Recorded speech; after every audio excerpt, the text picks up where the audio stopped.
Welcome to Pueblo Grande Museum and Archaeological Park. We are located just north of Sky Harbor Airport in Phoenix. We are not just a museum, but a preserved archaeological site, a place where people lived and left objects behind. The platform mound seen here was an important public place in the village of Pueblo Grande. The people who lived here for over 1,000 years are the ancestors of the O'odham and Peepash peoples who live nearby in the Salt River Pima Maricopa Indian Community and the Gila River Indian Community. These ancestors, known to the communities as Huugam and to archaeologists as Hookam, lived in houses like this replica. We call them pit houses. But this is not what archaeologists find, as the walls and roofs have long since collapsed and disintegrated. After clearing away the soil covering the location of pit houses or excavating, this is what archaeologists see, the floor of the pit house, but it usually contains artifacts. These are examples of the artifacts usually found on pit house floors.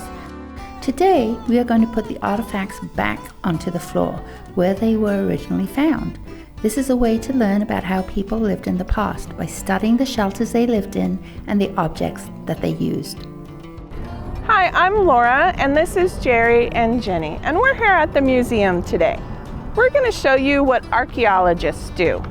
We're going to be putting these artifacts back into a pit house, and where they go will show us clues about the people that used to live here. So let's go have some fun. Archaeologists create a grid as they dig down towards the pit house floor so that they can map in where things were found. Here is a diagram of where the artifacts for my unit, B3, were found. All right, it seems like I've got a lot of corn here. And it's burnt. Your corn is burnt, and there's a stone there. Maybe they were grinding it in that pit. Jerry, what do you have in your pit? I have got some really interesting stuff. I've got raw clay, and then I've got some sherds. Maybe they were making pottery here. What do you think? Laura, what have you got? You know, when we pull out these rocks, there's different kinds. They almost look like they're some kind of tool. Oh. Well, that round rock looks like it could be a hammerstone. And this shiny, oh, it's sharp too. This shiny rock, I think it's called obsidian. It looks like it has a bunch of flakes with it. They could have used that for cutting something.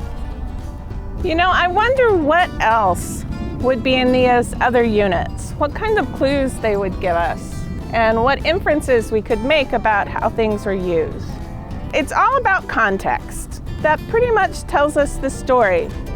If her pottery stuff is related to my stone artifacts, and how do they all relate to the corn? I wonder what story this shelter has to tell us. Thank you so much for joining us here today at Pueblo Grande Museum, investigating shelters. If you'd like to bring your class here to learn how to do backwards archaeology, give us a call at 602-495-0901. Thank you very much.